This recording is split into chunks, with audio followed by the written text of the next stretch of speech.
about water and urban places. This is Ideanthro.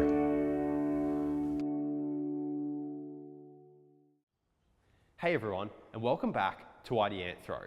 And welcome back to another That's Like WSUD episode, where we take an idea or a concept that we've somehow come across and we apply it back to water-sensitive urban design.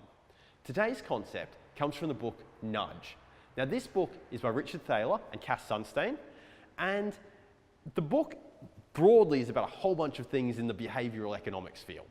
But specifically we're going to delve into one of them. And this is a section where it's talking about some research that shows just how important it is when a group is first attempting to answer a question or framing up a situation, how the very first attempts to answer it or to frame it up can have a massive implications on the ultimate correct answer that that group agrees upon or arrives at. For this to make sense, I'm going to start off by playing you a little segment from the book. Some key studies were undertaken in the 1930s by psychologist Muzaffar Sharif, 1937. In Sharif's experiment, people were placed in a dark room, and a small pinpoint of light was positioned at some distance in front of them. The light was actually stationary, but because of a perceptual illusion called the autokinetic effect, it appeared to move. In each of the several trials, Sharif asked people to estimate the distance that the light had moved. When polled individually, subjects did not agree with one another, and their answers varied significantly from one trial to another. This is not surprising, because the light did not move. Any judgment about distance was a stab in the literal dark.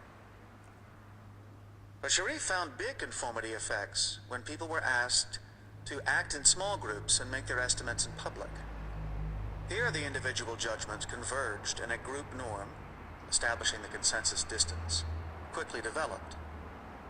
Over time, the norm remained stable within particular groups, thus leading to a situation in which different groups made, and were strongly committed to, quite different judgments. There is an important clue here about how seemingly similar groups, cities, and even nations can converge on very different beliefs and actions simply because of modest and even arbitrary variations in starting points. And that's it. That's the important part here, is that in these experiments, when first people were polled individually on a task that literally was impossible to answer, because that pinpoint of light didn't move, but a trick of the eye made it look like it moved, everyone was going to be set up to think that it had moved some distance. So when guessing how far it had moved, there was literally no correct answer. When polled individually, people had completely different opinions.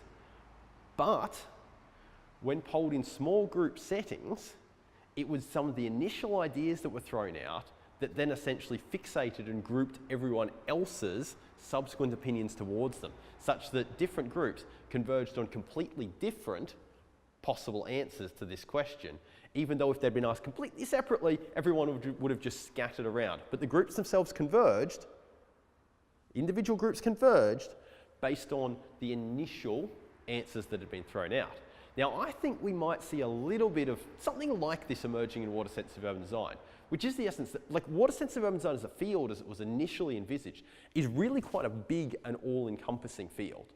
But the very first attempts to mainstream this came in the form of stormwater treatment objectives, and came in the form of very specific stormwater treatment objectives, which is to say load-based percentage reductions, which are one of only a very, very, very small, one of a very large number, I almost said a very small number, the opposite, one of really quite a large number of different ways that you could explain or display treatment objectives. So you can have a percentage reduction from one number down to another. You could just set the fixed target in the end.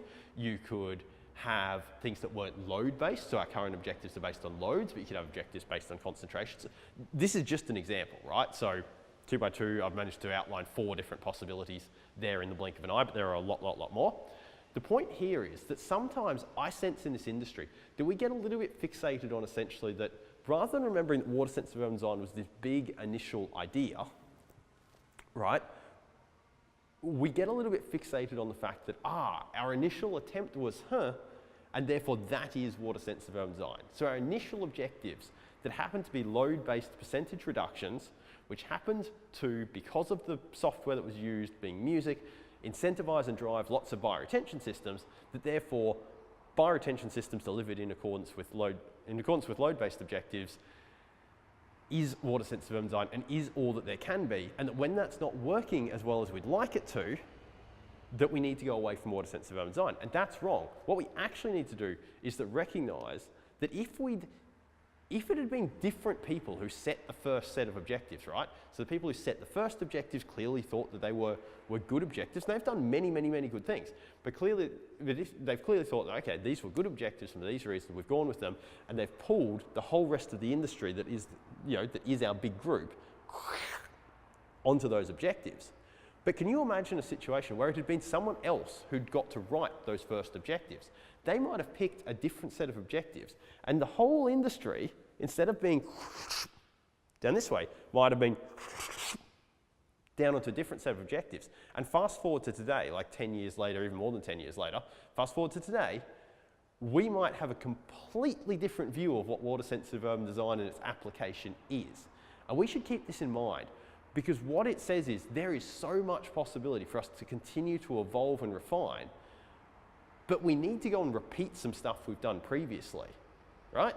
So if things aren't going well within the current framework of these objectives, we're not entirely satisfied with them, it doesn't necessarily mean that, the whole of water-sensitive urban design is wrong, but it does maybe mean, maybe we need to step back up and go back a few steps and realize, well, what were the decisions that got us to percentage load reductions? And maybe there was another path we could have followed here and done something a little bit different. And that makes sense if you keep this experiment in mind. If you keep the ability for our initial attempts to answer the question, kind of suck in the rest of the group and the rest of the perceptions. If we keep that in mind, then we can realize there's a whole bunch of other answers to what is water-sensitive urban design and how do we incentivize it and drive it that are just waiting for someone to get out there and test them. Will you be that person who gets out there and delivers a different sort of objective, a different treatment objective, a different policy framework that is still broadly delivering water-sensitive urban design, but it's not percentage load reductions and it's not potentially buyer retention that's being delivered. Or maybe it is buyer retention that's being delivered, but it's being delivered for a more complete framework and a more complete set of reasons rather than just hanging everything off stormwater pollution objectives. That's the question, that's the episode. Thanks for tuning in. I'll see you next time. Before you go, our best episodes come from your questions. This knowledge base, these discussions that are Ideanthro improve with your contribution. So if there's a topic, an idea, a concept that you would like us to explore, come and ask us. You know where to find us. www.ideanthro.com/contact. You can find us on Facebook, YouTube, LinkedIn, and that place you get your good podcasts from. You know where to find us. We look forward to hearing from you. We'll see you soon.